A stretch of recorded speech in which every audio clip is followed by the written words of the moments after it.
Good morning, good afternoon, and good evening, and welcome to this Wednesday Play Weird stream. My name is Ben. I will be your host for the next couple of hours, and we're going to be carrying on with the Asami Tanaka model from the Realm Beyond box. So, last time we painted this lady, we did quite a bit of work on the head and the face. You can hopefully see there. I'll try and get some pictures up later. I feel like I say that every time and then don't do it, but I actually will try and get some pictures for you guys. Yes, because most of the pictures I've put up recently, it's been the finished stuff rather than in progress. And it's always good to see in progress pictures, I think. But yeah, so I think what we'll do today is a bit of work on the dress. We might still go back and do some changes to the head, but I think we need to sort this business out before we want to start changing anything else. We really need to see how everything's going to be sitting together. But so we'll be working on her a little bit, and I thought I would show you. I did a little bit of. I think I showed you guys this on the Monday stream, but I've done a little bit of work on the base for Hamlin. I'm hopefully going to be painting this guy at some point, so he's going to be standing like that. It's going to be kind of mini diorama almost, like he's standing in a collapsing sewer. He is looking spooky, isn't he? So the idea is that this spell type thing is going to be like rushing around like a tidal wave. I'm going to do some water effects, but also got this little bit of pipe there just to really hammer home the sewer theme there. And it's looking a little bit of a mess just now, but once that's all primed and we start painting it, it's going to really pull everything together. But yeah, so that's a little bit of progress on young Hamlin there. So might even paint him up on the stream at some point, who knows? Okay, so let's get her on the handle. And if you guys have got any questions or is there anything you want to discuss, preferably Wyrd related, then please feel free to chime in the chat. Maybe you bought something recently that you want to talk about, or maybe you're working on something yourself. Just love to hear what you guys are up to. So yeah, feel free to chime in with that. So let's have a look at her dress.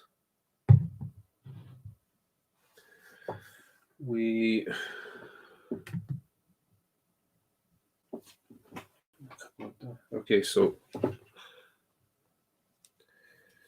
we've got a bit of Cantabric blue here. I'm going to add a little bit of Tesla blue. And a little bit of Arctic blue as well to lighten it a bit, I think. A dirty old brush for mixing here, so I think we'll mix some Tesla and Cantabric blue first. Quite vibrant. But if we end up deciding that it's too vibrant, we can always go put a little glaze or a filter over it. Dial it back a bit.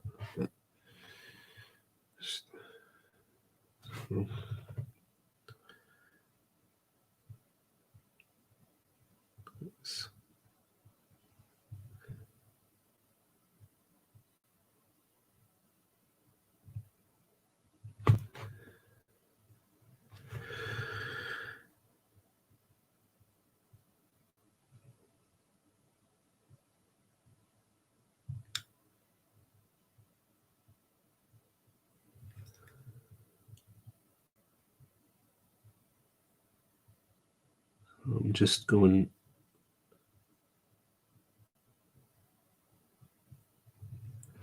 lightening it up. Some of those raised areas a little.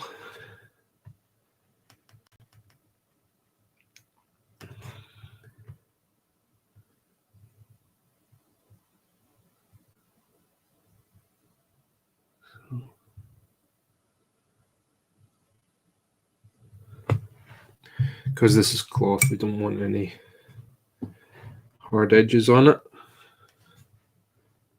We're going for soft shadows, soft highlights. A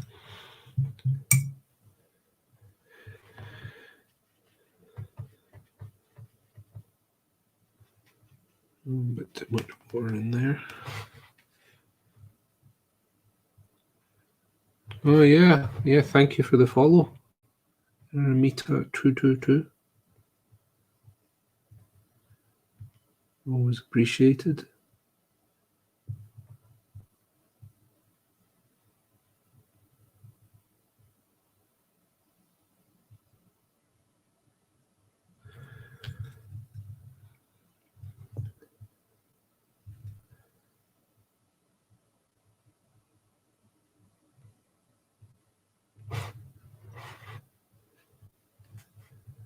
And what I'll do after this is I'll mix in a little bit of Arctic Blue just to lighten it up somewhat.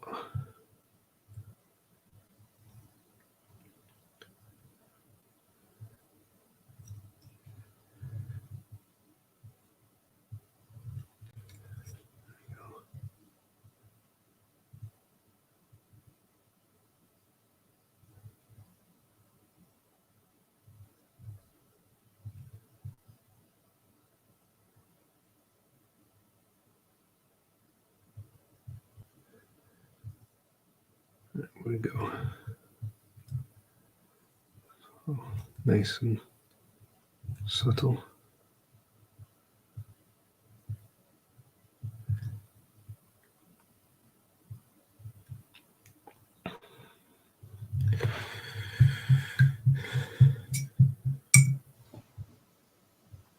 Oh, thank you for the sub, Peter PS. Appreciate it.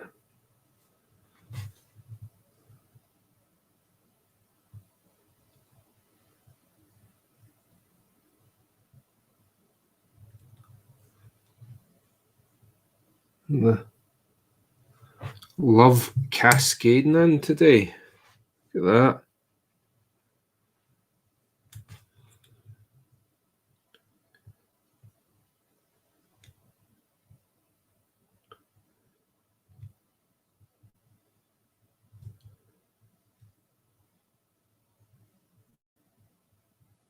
Okay.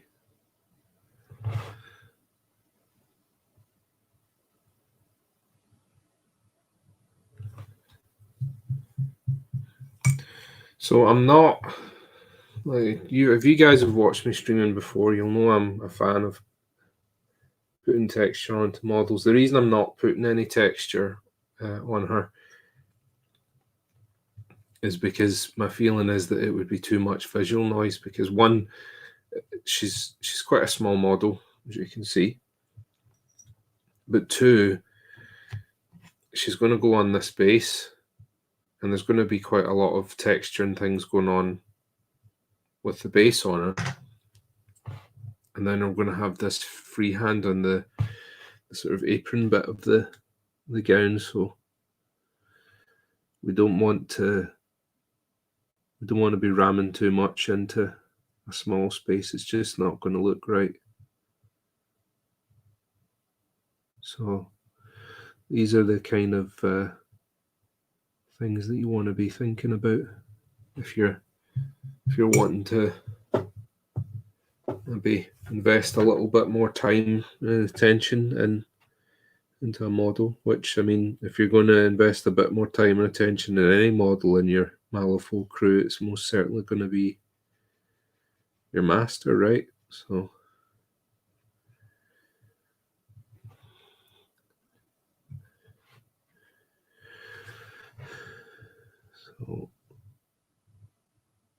Now we're just looking for areas where a bit more light falls on the model, and we're going to accentuate them. So, wet blend them in a bit, like that.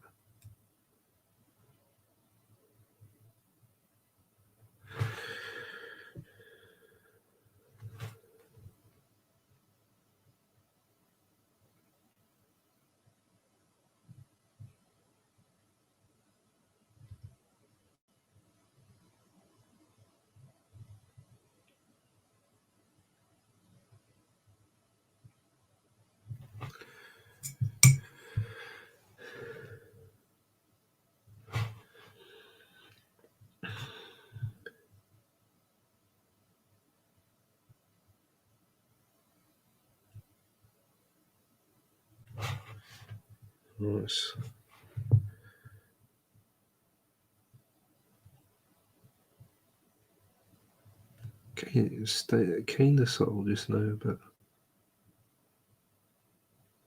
if we were to make it too harsh a highlight, it would end up reading a little bit like our armor, which we don't want.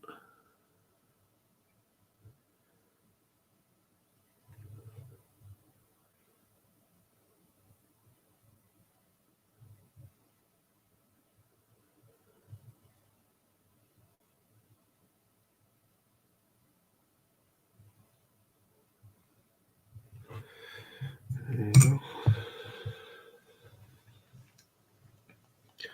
I think the next thing after this is probably going to be to do something about the sash, because it's a little bit loud just now.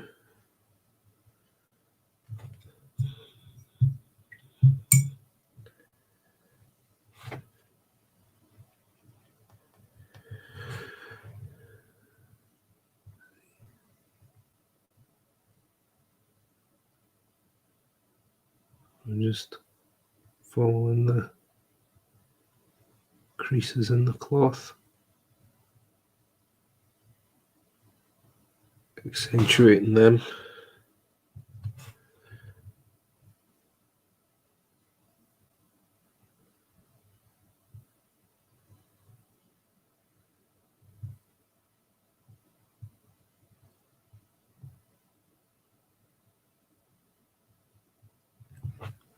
Like that.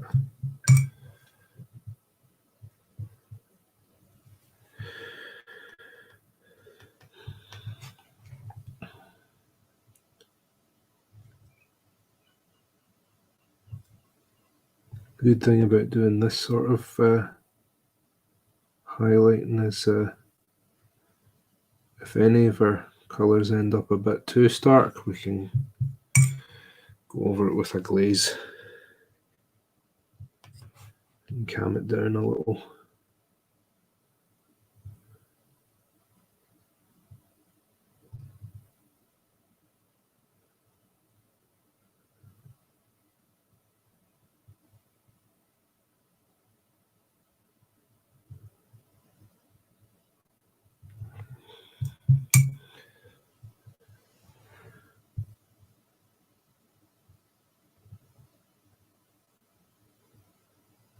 Maybe one there that's a bit too opaque, so I'll need to sort that out.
we go.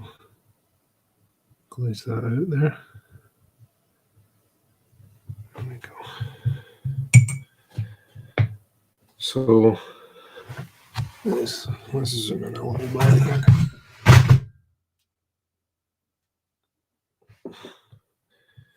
There. So you see how that what we're doing with using these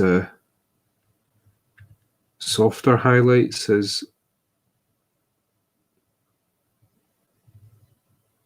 one that gives a sense of this cloth rather than it being armor or something like that.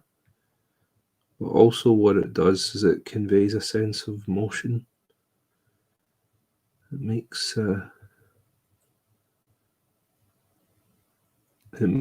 Asami look like she's alive, she's moving.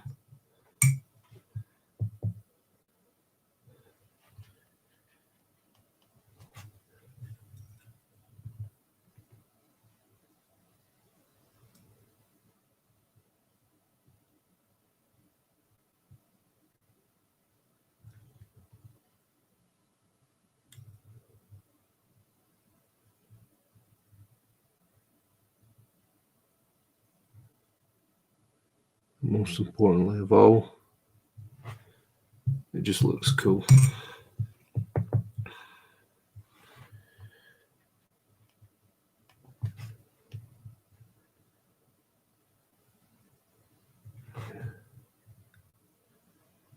Let me get this little bit in here.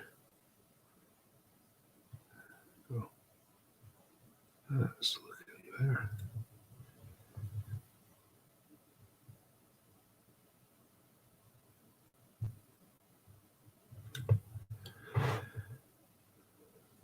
There we go.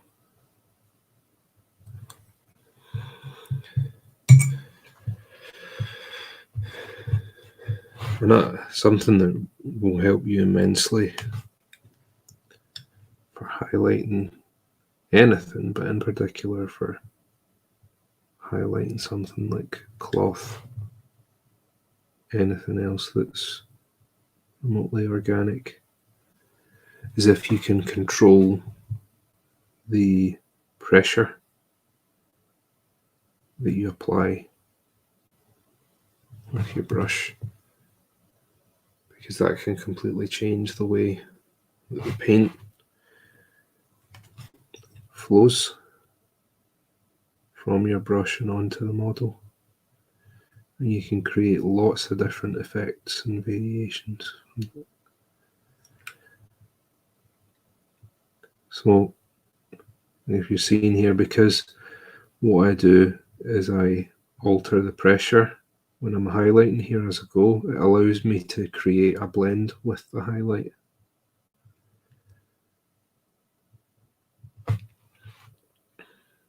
So for instance, if I hit this up here, start off with low and just slightly increase that pressure as I go up, it's going to deposit more of the pigment at the top of the highlight, and it's going to give me a natural gradient on the model. Suddenly your highlights go from looking decent to actually looking quite natural. You can go in and just alter it a little with a bit of blend.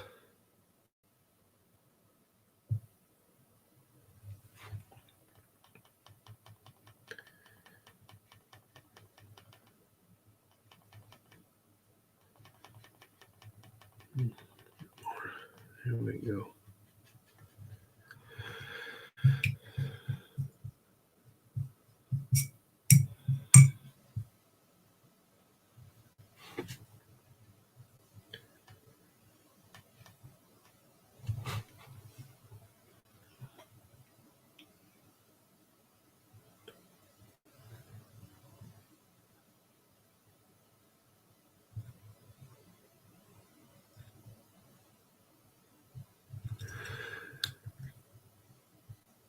Small incremental changes.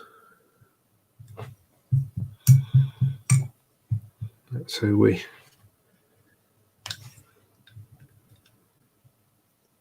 we're going to get to where we want to go.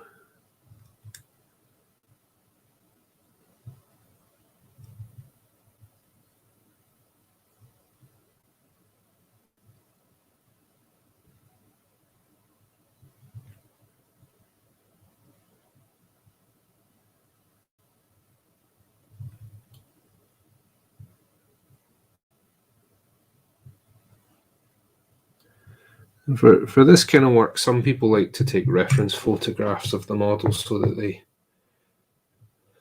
have some kind of guidebook for where they're placing light and shadow.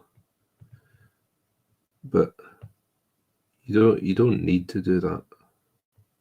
You can actually just have a look at the model sometimes and you can see it.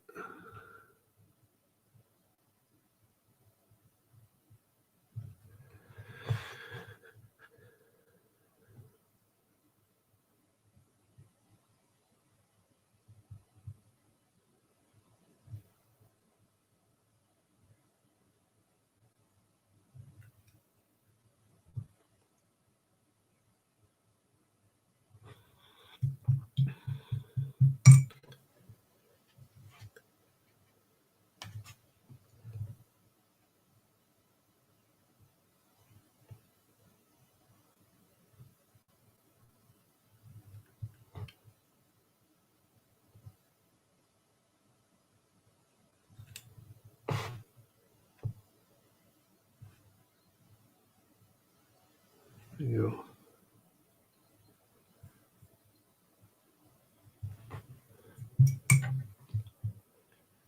A little bit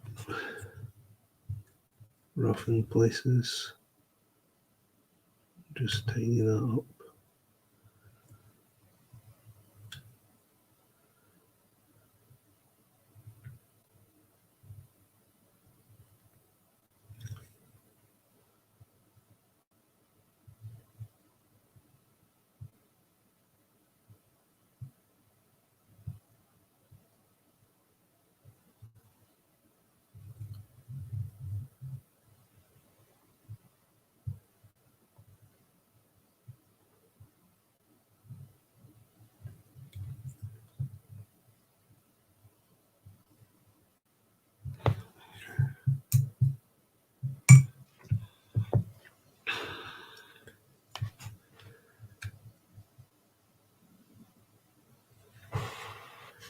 Got these little sort of windows either side of the apron there.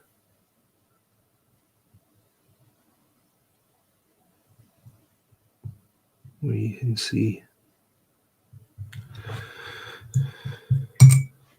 a bit of the gown from below, so we'll go back and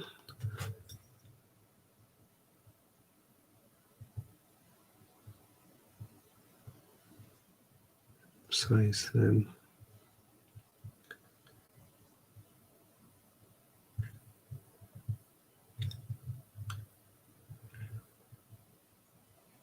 And depending on the way that you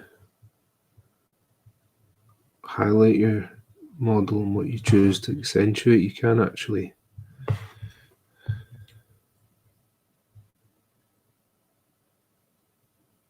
change your shape. You can either end up enhancing the work of the sculptor, tweaking it slightly, or you can end up undoing it and possibly doing away with some of the definition that the sculptors put there. So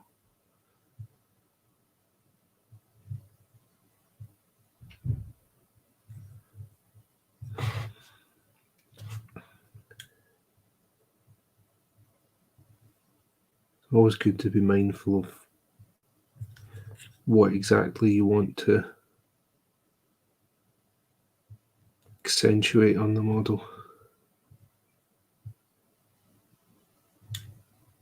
If you're painting with purpose, it's going to show in the finished product.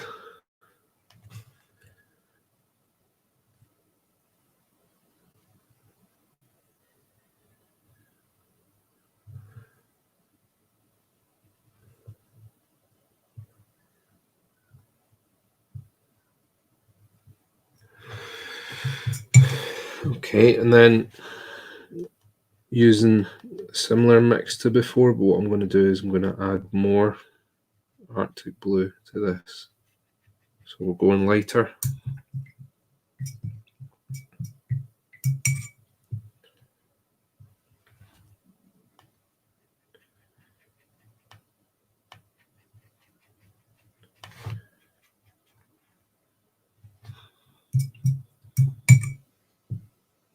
And then we're going to reduce coverage also.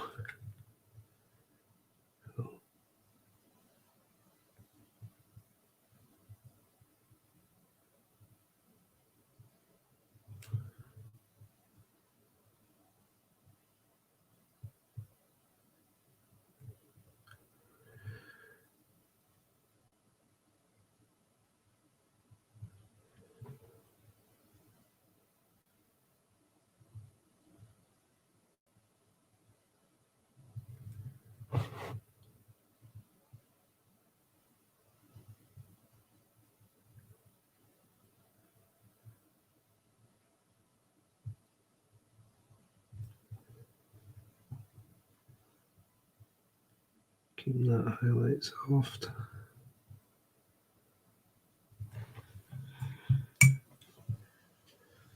Just going to go back and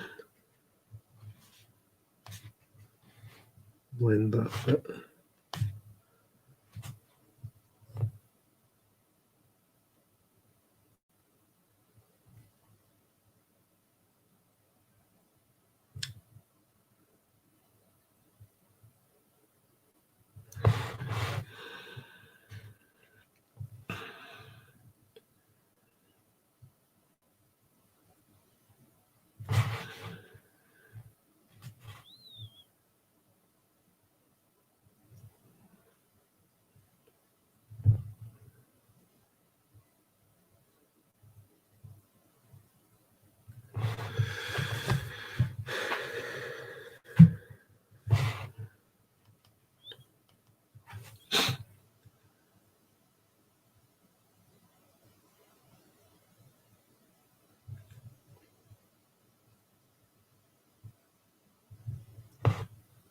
But we're keeping it soft.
And then in areas where a bit more light falls,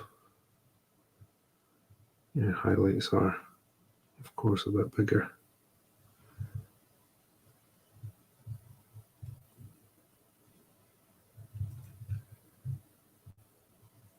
Like there.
Sometimes you're also going to get some of your highlights reflecting up the way, especially if if they're in an environment with water or with snow in it, something like that. So you maybe want to think about that a bit as well, depending on how you're basing them.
Oh, that's looking like cloth to me so far. Might be that we go back and possibly do a little bit more work on it later on, but for now I think we're looking good. So I'm just going to do a little glaze over that just to pull everything together for me.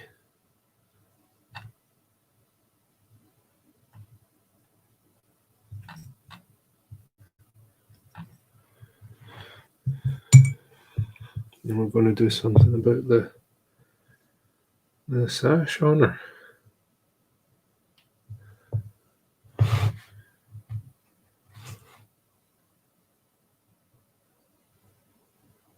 Okay. So I think this sash was a mix of jade green and Caribbean blue, I think if I was just to do jade green, it might be too much. It's quite, jade green's quite vibrant. Let's see. So it was a mix of these two colours I used. If the camera wants to focus on them, both quite bright.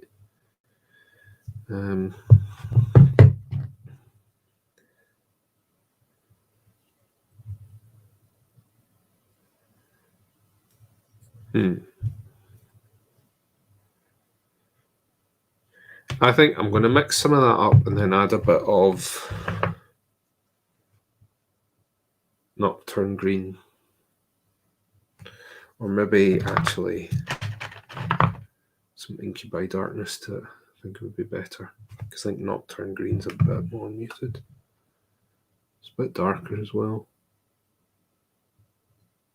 We'll keep Nocturne Green to hand just in case. But let's... Whoops, way too much. See, when you're used to the scale 75 bottles and then you go to something like Game Color, man, that stuff can really jump out on you.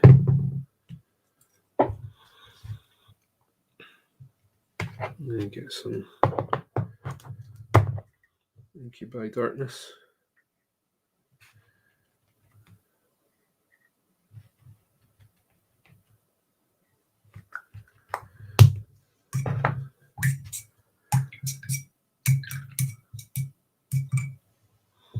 Just a quick check of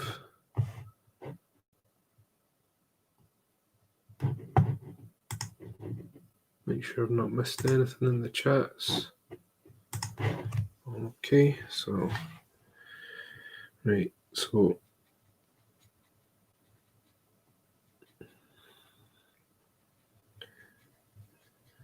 Jade Green and Caribbean Blue and a bit of Incubi Darkness.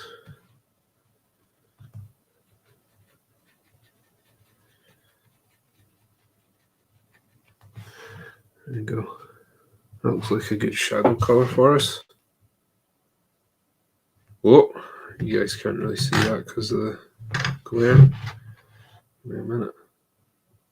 There. Yeah.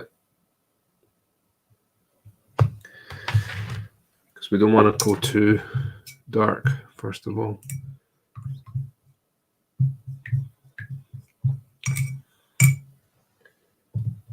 So what I'm going to do is just try and get some depth onto this ribbon.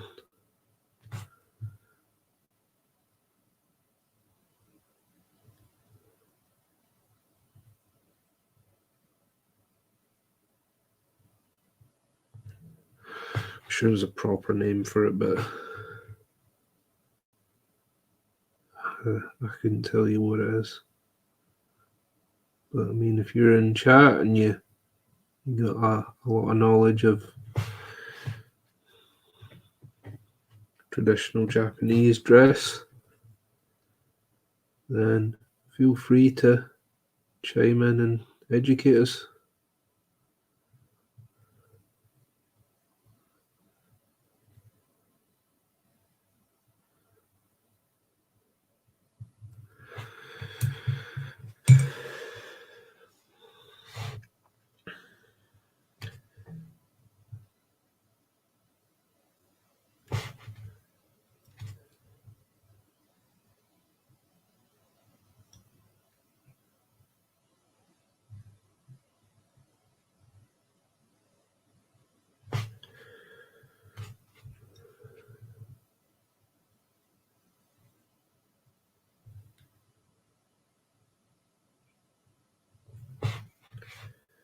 We'll do a darker shadow after this. This is just my initial pass.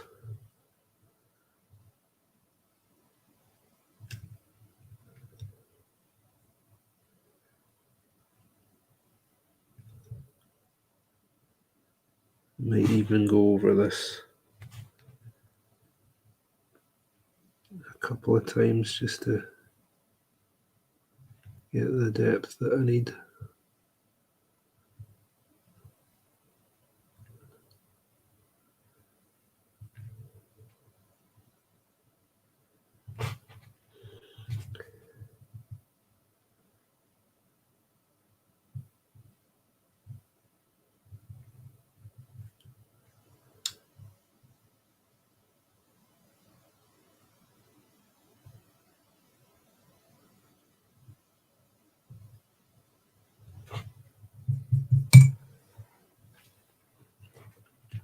A little mess up here.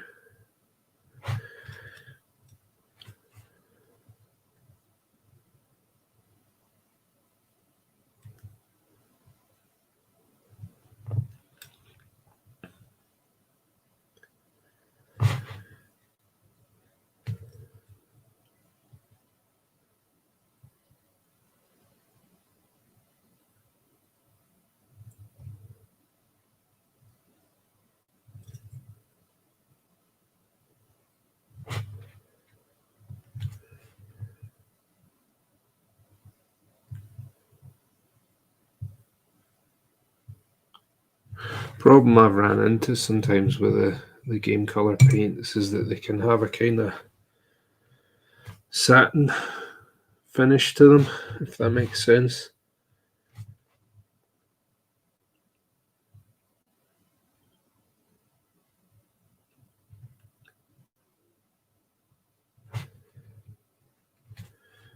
It sometimes can make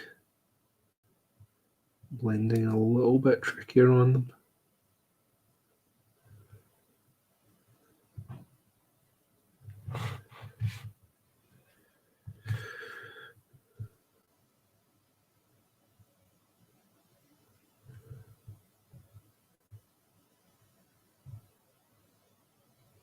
It's just a little something to be mindful of, I guess. I'm not too worried about being neat at this stage anyway. I'm just trying to get some depth into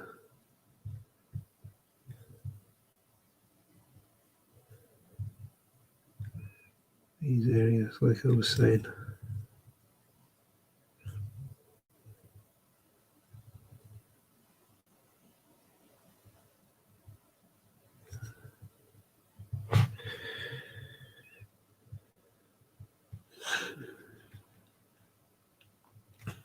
Actually, a little bit. I think I've gone over on the shoulder there.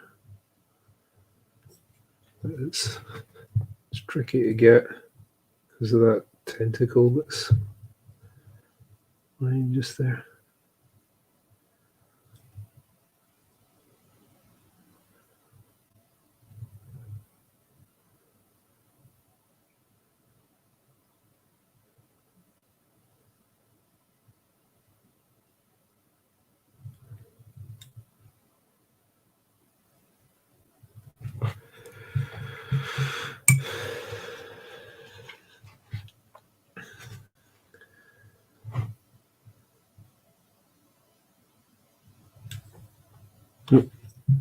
This again. Just rub that out.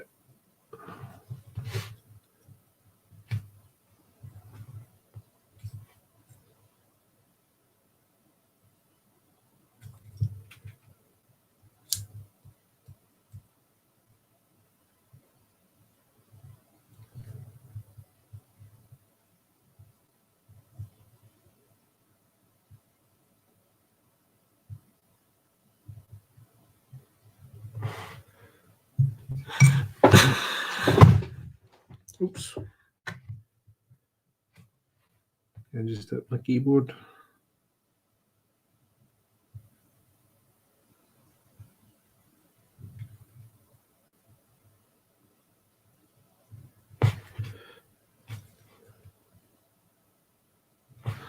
Okay.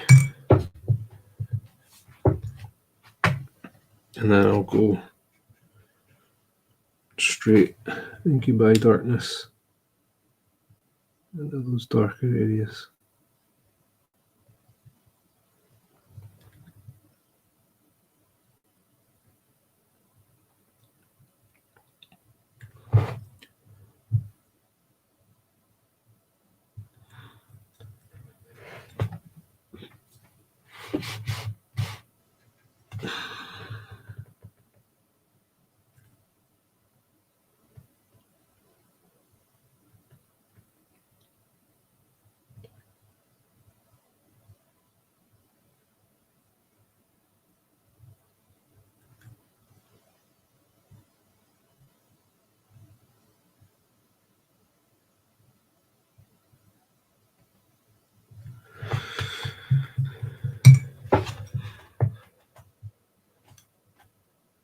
think that's looking a bit better.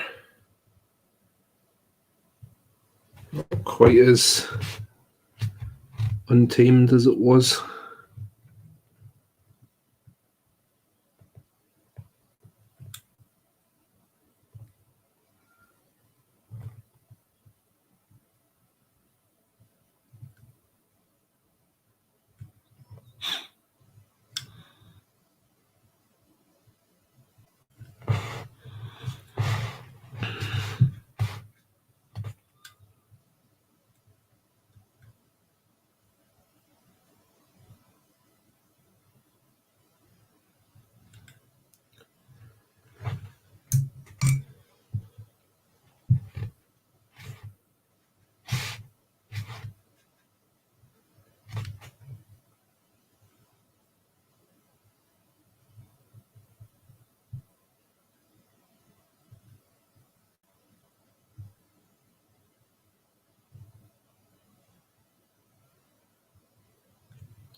Let's dry that off, see how that's looking.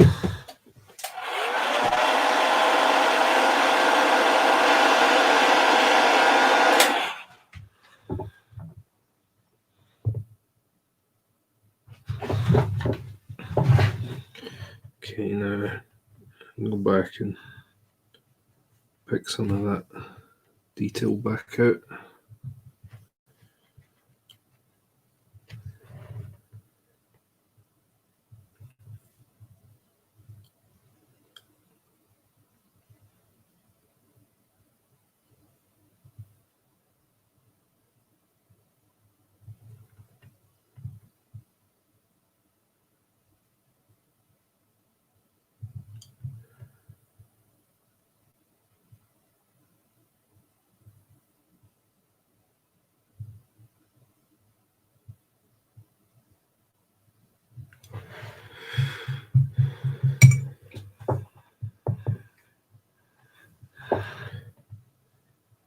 And then probably what I'll do is I'll highlight with just Caribbean blue.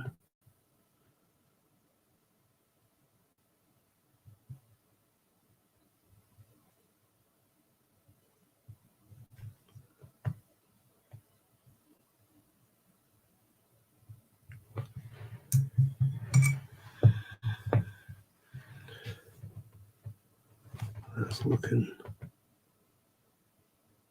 vastly improved already.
That's looking good. We've got a nice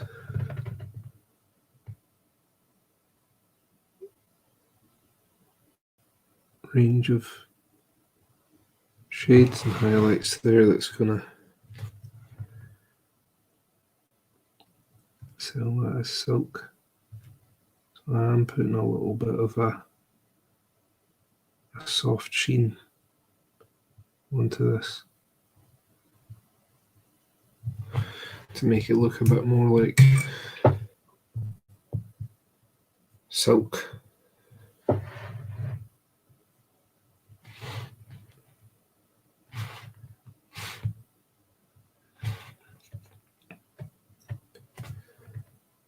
Rather than it looking like a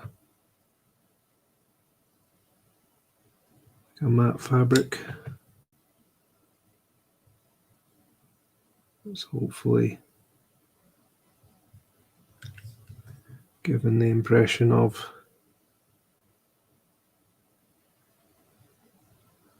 slightly more refined, exotic material.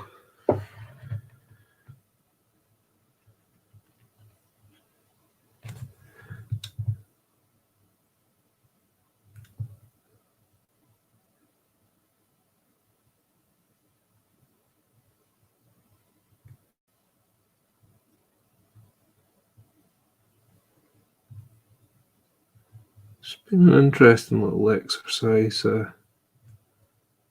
sticking a bit more rigidly to the character art than I normally would. A lot of the time I just go off and do my own thing with my miniatures. But with Realm Beyond, so far at least, we've pretty much stuck to the character art, or the box art, if you want to call it that.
This is all helping to just pull the piece together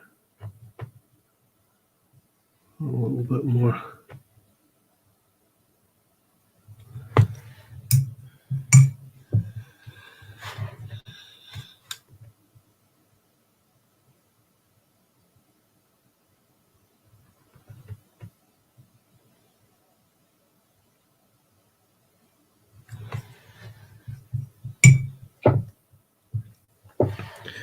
And then highlight that with the Caribbean blue, I think. If I can try not to flood my palette.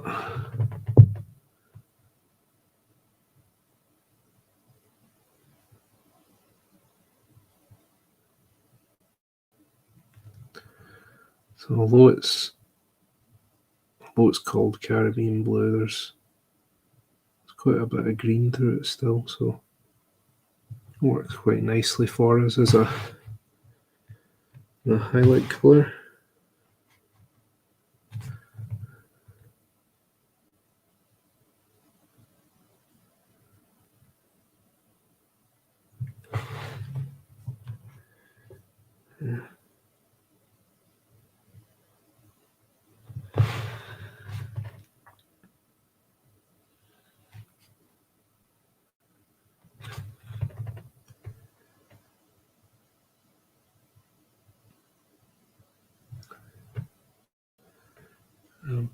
Pulling all my highlights up towards the model's centre of mass.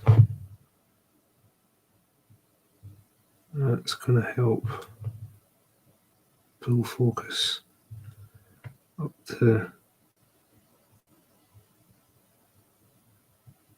her head.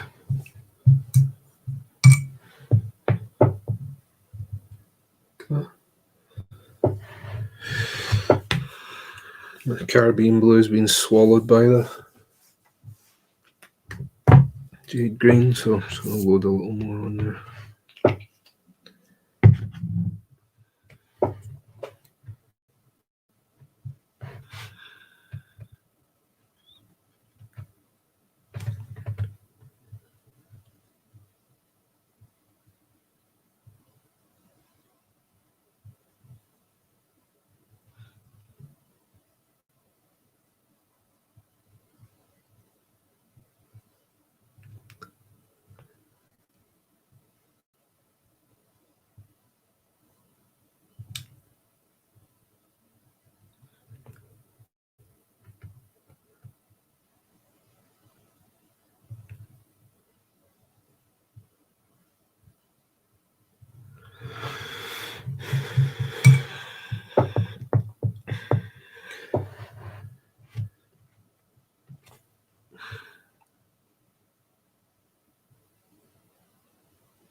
Again, using that little trick with the brush pressure to control where that pigment's going.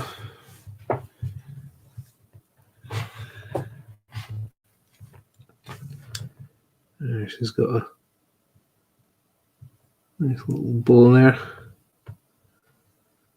wrapped up like some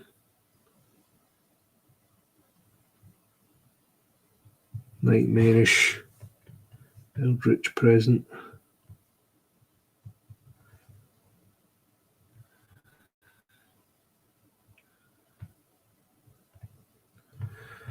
Beautiful.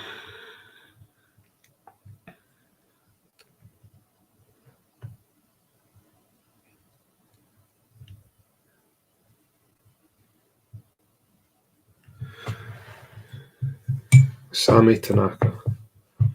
Give your loved one the gift of eternal suffering this holiday season.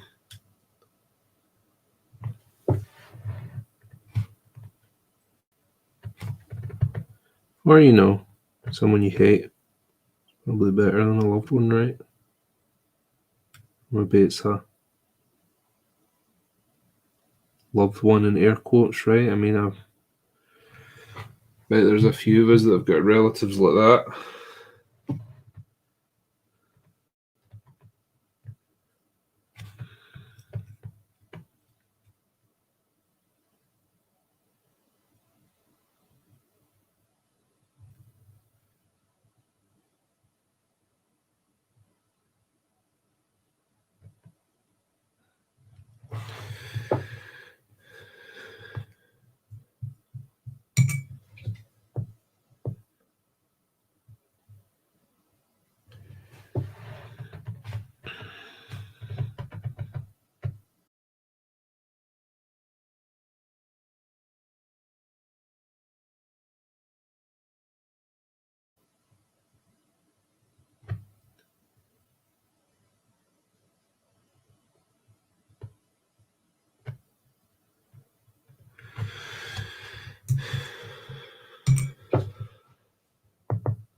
Soft and subtle, that's the way to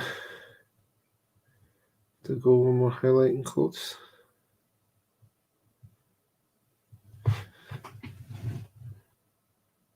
It's made a big difference to her.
A little bit messy up at the top there, but I can address that later.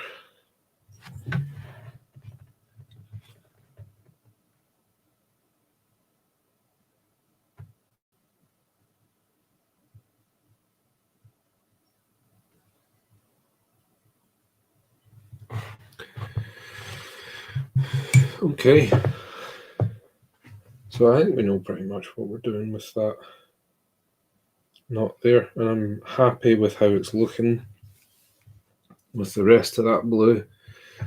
Now we want to really have a look at that freehand. So I need to try and remember what I was doing there. It looks like there was Incubi Darkness involved and Arctic Blue maybe. So let's see if we can get back to that.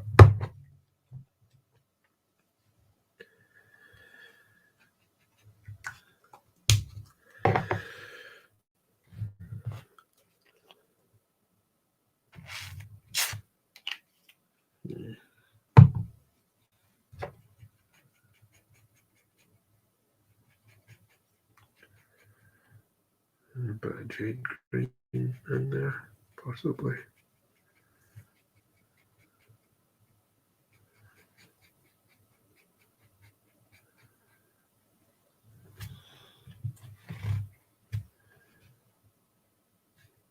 Looks pretty good, just a little bit lighter.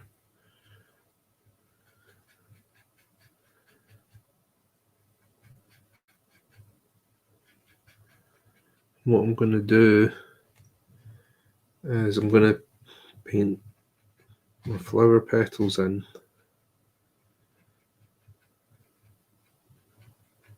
a lighter colour like that. Yeah, it's not going to be massively different.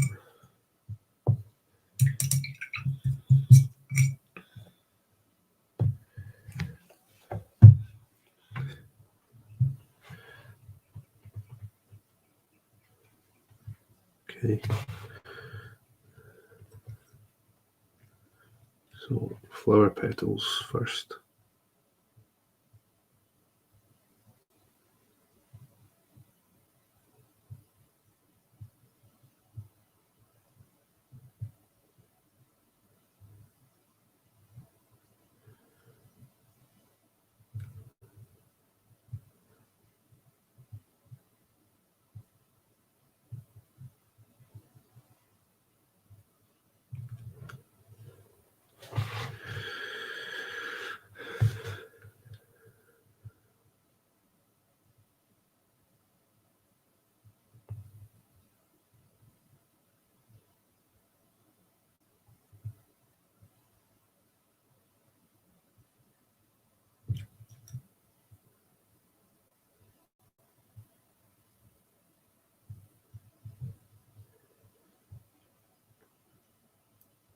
Try and get rid of those starker lines from when I was sketching in, like so.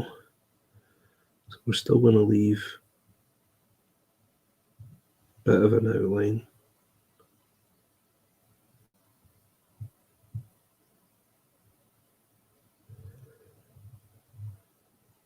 But it's more subtle this time. Yeah.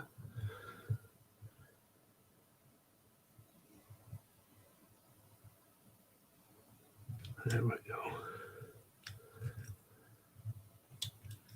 So let's just go and get those colours onto the flowers.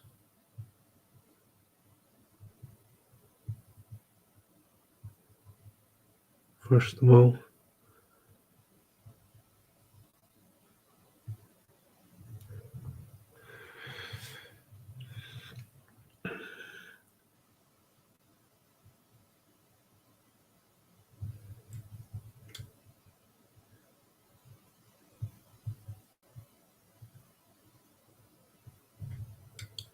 And then I'll do the leaves.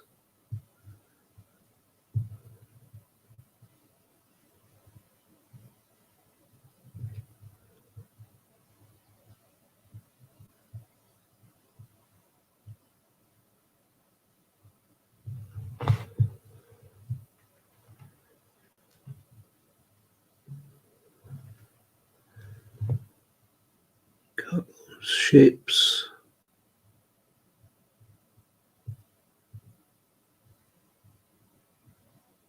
Like that.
I'm going to keep this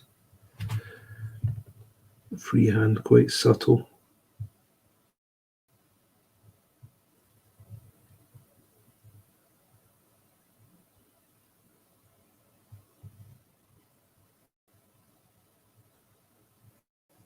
Don't want to hit people over the head with it.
go.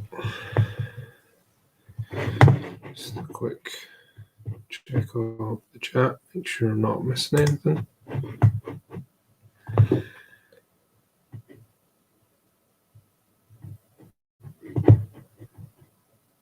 Well, thank you. Thank you, Curses. Yeah, it's probably going to be the most time-consuming bit of the model, I think.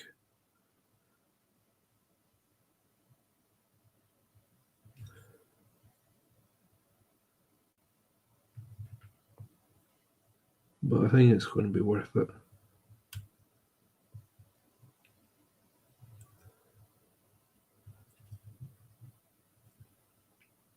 I'm going to look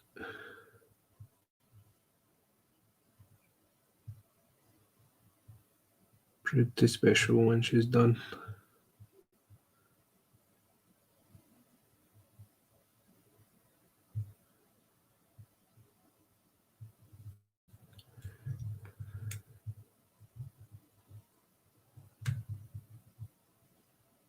I'm not sure what has happened down here. Bit of a mess there. Sort that out though.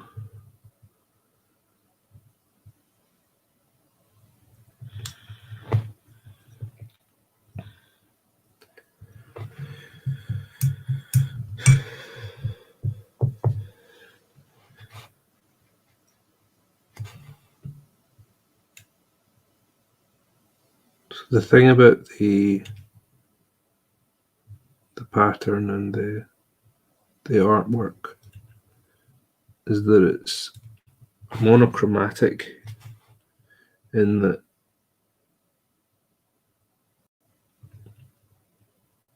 it's all variations of very muted greens and blues.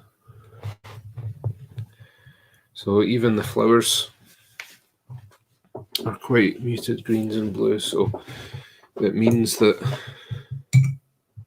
it's just the contrast that's selling it. It means that it's subtle as well, that when you look at her in the artwork,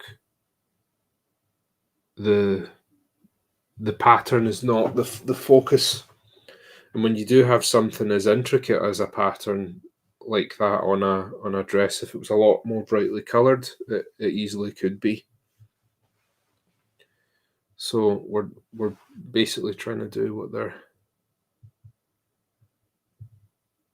doing on the artwork here. Oh, loads of follows. Yes, thank you, Danielard. Elevard and T. Cool, thanks guys. Right, I think I used Nocturne Green for the leaves, so I'm going to go back to that. It's quite a murky colour.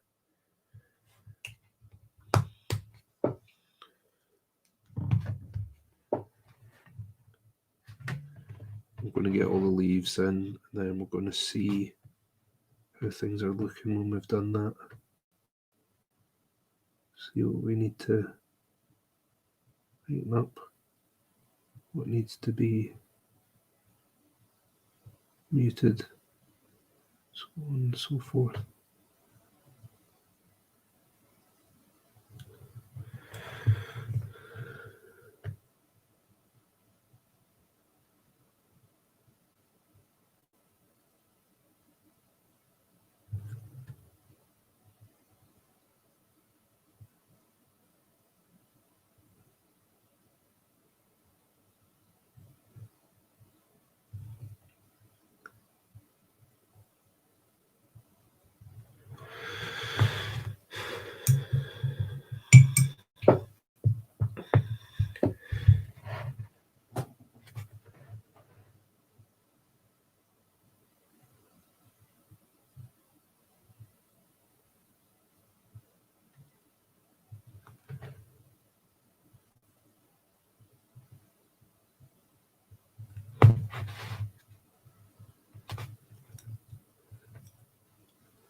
That's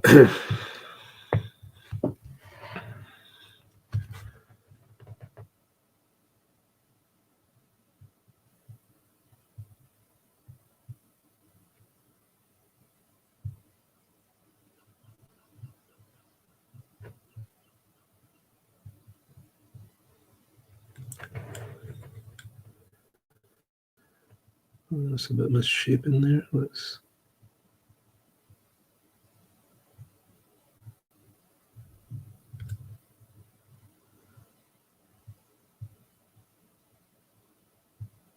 Cut that a bit better.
Sadly, not very exciting work cutting shapes like this, but needs must.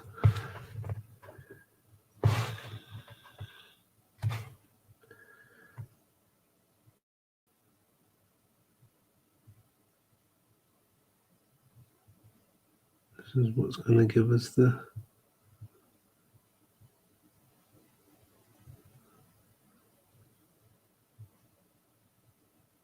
effect we're looking for. So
Keep that point on that leaf.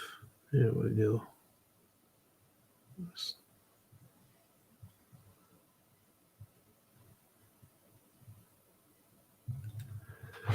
Looking better.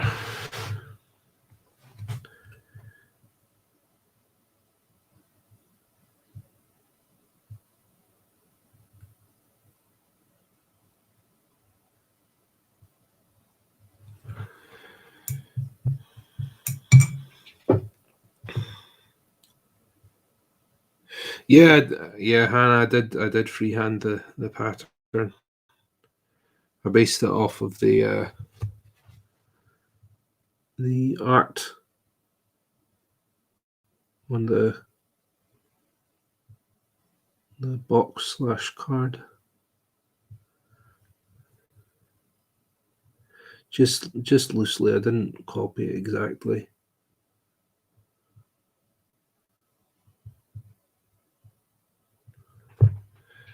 Oops, I'm off camera.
That's looking a lot better. Just adding that bit of colour.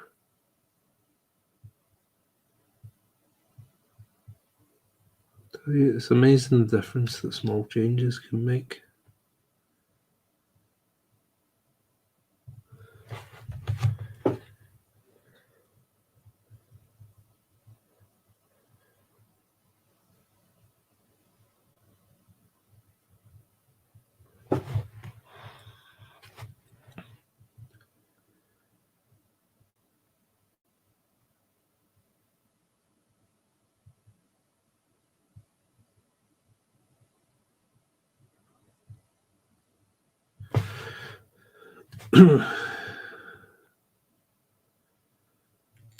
Excuse me.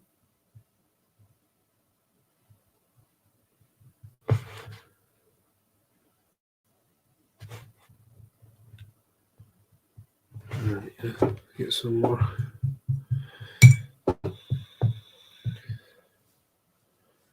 Thanks, Kyle, and welcome back, Play Weird. Yeah, I'm happy with how she's shaping up.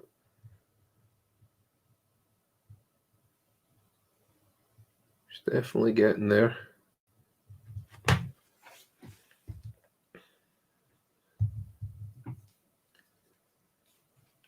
Have a wee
Advice for those wanting to start freehand.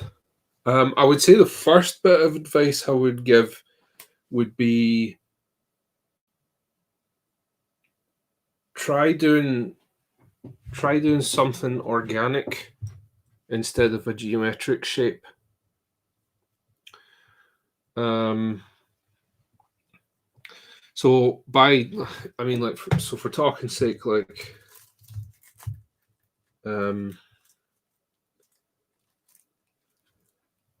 a geometric shape would be, for instance, like say I wanted to paint that right there onto her dress. So it means like it needs to be a perfect circle. It's a symbol, a shape that people recognize. It's an emblem. A vector, even you could say. That is much harder to do than organic shapes because everything needs to line up perfectly. So I would say that, like what I'm doing here, these shapes are fluid and organic, so I've got a much bigger margin of error on these. So for instance, if I mess up one of the leaves, I can just go, well, that one's going to be a little bit bigger now. I can just change the outline of it. It's easier for me to move things. Something like a flower, like if you go into your garden, not all the flowers are the exact same size and the exact same shape. So someone looking at this would go, oh yeah, it makes total sense. Yeah, that all reads fine and it makes sense to the viewer because they know that these organic shapes don't conform to the degree of uniformity that a geometric shape would. Whereas if I try to paint the outcast symbol on her and mess it up, people are going to know it's a mess because they'll say, well, that skull is asymmetrical and it doesn't quite conform to the same rose shape as it does in all of that iconography that we're familiar with.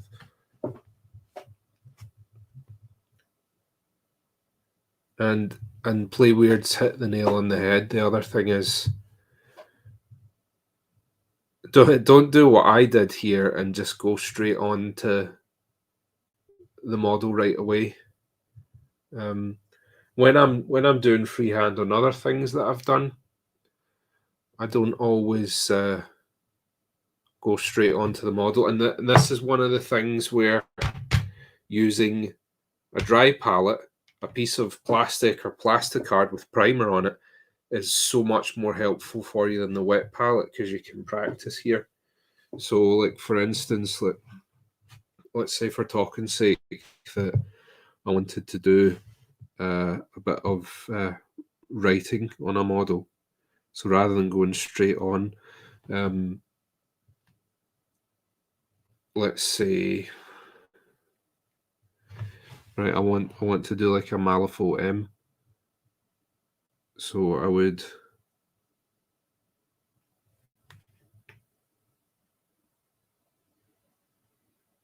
work out my shape first of all.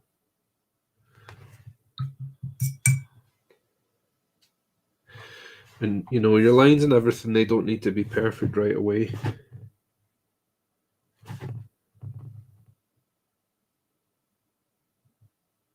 So,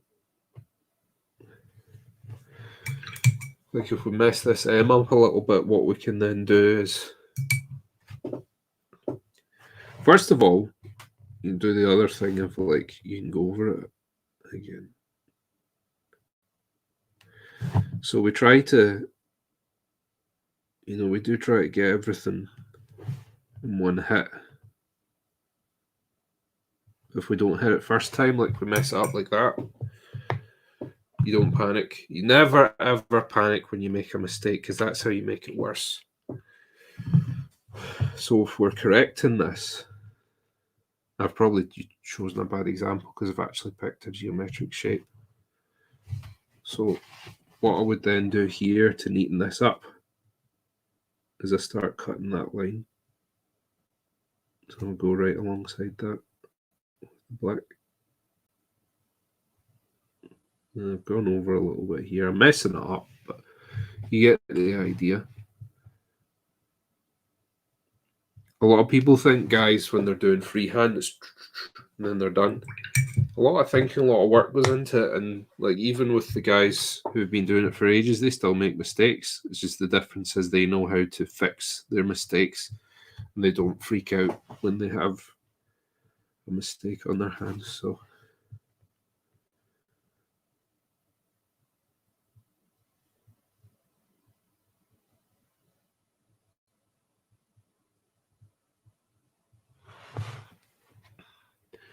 But sketching stuff out before you do it is a great way of practicing freehand.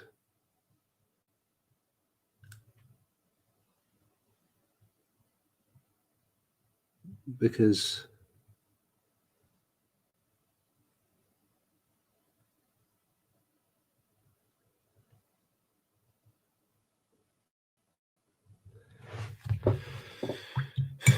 if you're holding your brush correctly, you should be holding a brush the same way that you hold a pen, like that. So you have that control over it. For some reason, a lot of people, when they pick up a paintbrush, they want to do all this business. You don't have any control over that. Hold it the same way you would a pen. You'll have a lot more control. It means that you can do freehand and stuff like that, because once you know how to load your brush properly, it's exactly the same as using a pen as far as the grip goes. But you can do more with a brush than you can with a pen.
But yeah, if you do organic shapes like flowers,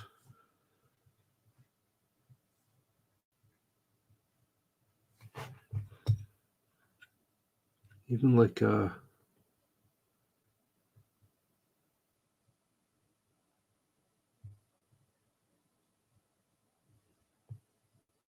skull or something, is easier than doing a strictly geometric shape.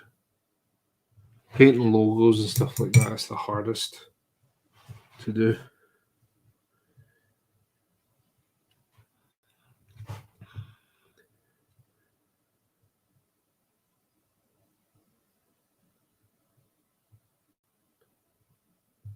If you can draw, you can do freehand on a miniature, and it's as simple as that.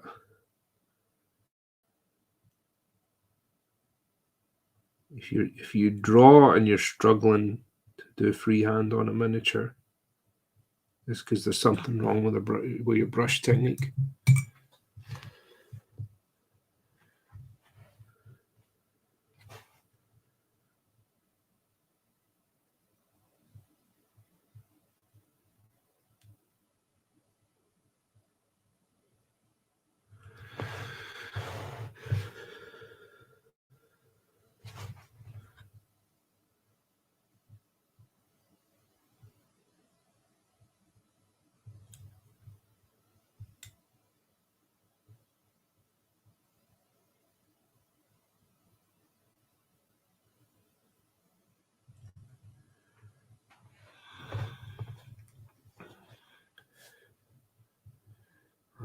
like that bit at the back. That's looking good.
Anywhere my shape's looking a little bit fuzzy, just cut the outline a little bit more like that.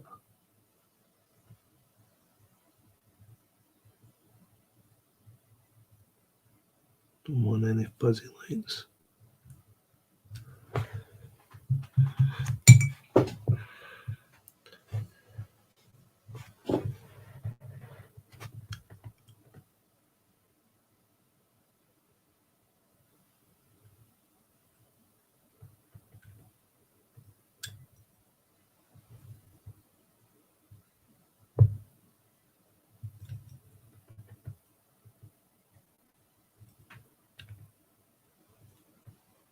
Okay, so that's our base colors all blocked in. Now what we do is once we've got our freehand shape in, it then becomes just like painting anything else. Shading, highlighting, all of that business. That all applies.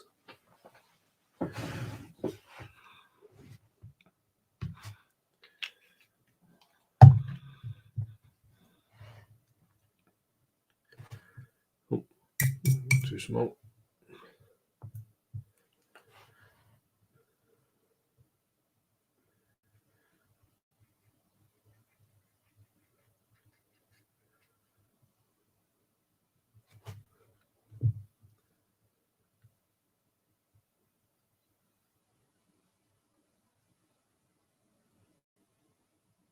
So I'm still leaving the outline there. That we're going to add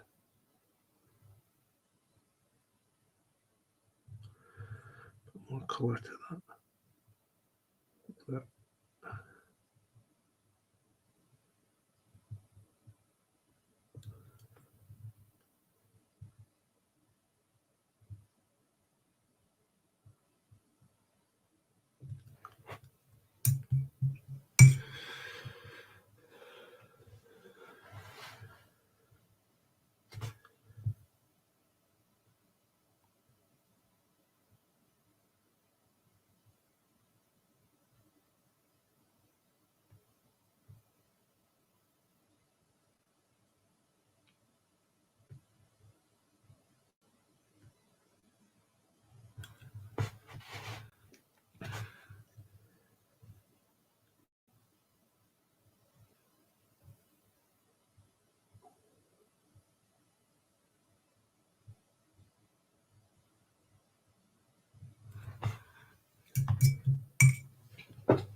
So I'm using sort of olive green to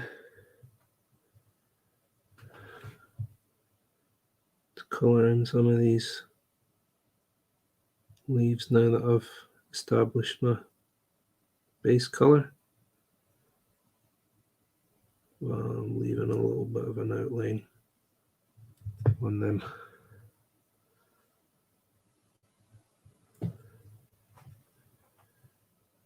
Like that.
Then a little bit highlight on there. It's maybe a little bit stark, but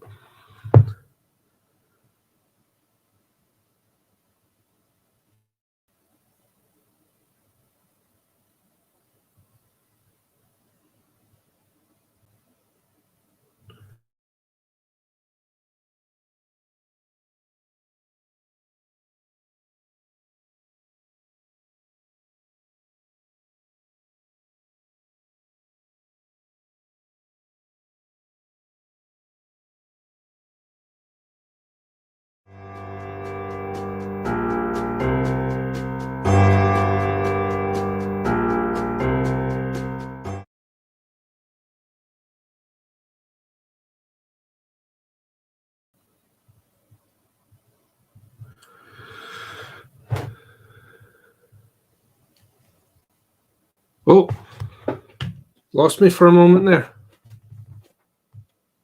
Oops. I'm here though, right?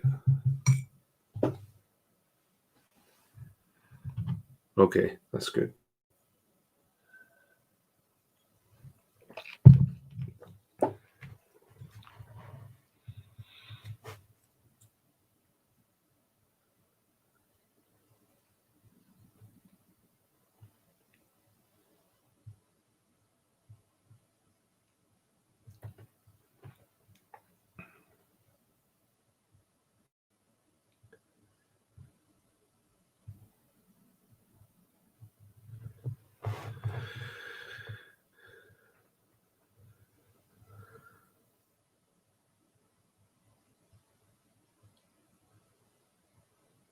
Well, I think we've just about ran out of time, unfortunately, for today.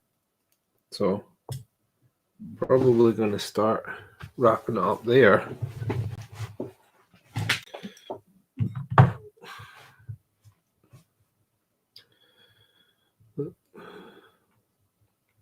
Going to need to put a bit more work into the flowers themselves, I think.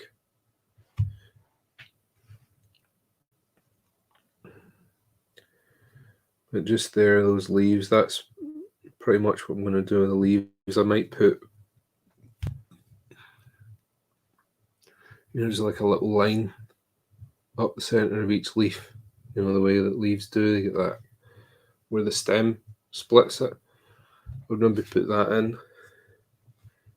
And then what we'll need to do once we've finished painting all this business is we put what they call a diaphanous glaze over it, which is just a really, really thin glaze, and it's gonna make that look like it's part of the weave rather than it looking maybe like it's printed on top of it. And then what we'll do is we'll shade, put a bit of a shade down here. It's going to knock it right back. It's going to keep that nice and subtle, but hopefully what it's going to be is people pick up this model to look at it and think, oh yeah, so much cool stuff. Look at her face, look at her hair, look at the tentacles. Oh man, look, it's all this freehand on her. How cool is that? So the freehand's almost going to be like a little surprise for the person picking her up to look at her, rather than it being the thing that they look at right away, because they're going to be up here. And then you're going to have this as well, so it's going to be a really nice little model just to ogle when it's all done, hopefully.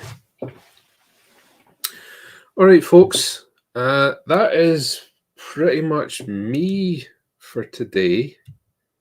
I believe, let me just check my informations so I know what I'm talking about.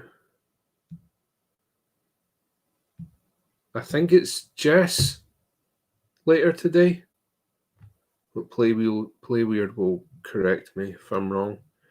Jess of Haunted Hobbies is up next, and he was doing scenery last time he was on. I don't know what he's doing today, but there you have it. That is me for this week, but there's still... Oh, Calypso, there you go. Yeah, you told me. What an idiot. Anyway, I'm the idiot, not Jess, by the way, just to be clear there. It's me not knowing what everyone's doing. Anyway, I've talked enough. That's it for this week for me, but I will be back next week, and we will either be doing more Asami Tanaka, or I might even go back to the Explorer Society starter set and do a little bit of that. Or it might be a wee bit of him. All right, guys. Thanks again. I'll see you on the other side.